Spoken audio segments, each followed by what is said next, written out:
আসন্ন এবার বিপিএল আয়োজন হচ্ছে 3টি স্টেডিয়ামে, ঢাকা, সিলেট ও চট্টগ্রাম। ঢাকা পর্ব শেষ, 6 জানুয়ারি সোমবার থেকে শুরু হবে সিলেট পর্ব। এবারের আসরে ঢাকায় প্রথম পর্বে মোট ম্যাচ হয়েছে 8টি, যেখানে সবচেয়ে বেশি ম্যাচ খেলেছে রংপুর রাইডার্স, দুর্বার রাজশাহী ও ঢাকা ক্যাপিটালস।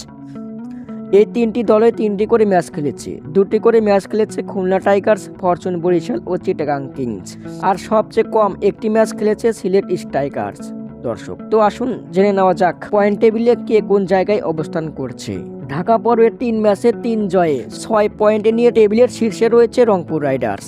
2 ম্যাচে 2 জয়ে 4 পয়েন্টে নিয়ে টেবিলের দ্বিতীয় স্থানে অবস্থান করেছে খুলনা টাইগার্স। 2 ম্যাচ খেলে 1 জয় ও 1 হারে 2 পয়েন্ট নিয়ে 3-এ রয়েছে চিটাগাং কিংস। সমান ম্যাচ খেলে 2 পয়েন্ট নিয়ে টেবিলের 4 নম্বরে অবস্থান করেছে ফরচুন বরিশাল। 3 ম্যাচ খেলে 1 জয় ও 1 হারে 2 পয়েন্ট নিয়ে টেবিলের 5 নম্বরে অবস্থান করেছে দুর্বার রাজশাহী। টেবিলের 6 নম্বরে ও 7 নম্বরে অবস্থান করেছে ঢাকা ক্যাপিটালস ও সিলেট স্ট্রাইকার্স। ঢাকা পর্বে এই 2 দল জয়ের দেখা পায়নি। 3টি ম্যাচ হেরেছে ঢাকা ক্যাপিটালস ও 1টি ম্যাচ খেলে 1টি ম্যাচে হেরেছে সিলেট স্ট্রাইকার্স। বিডি নিউজ, হৃদয় হাসান।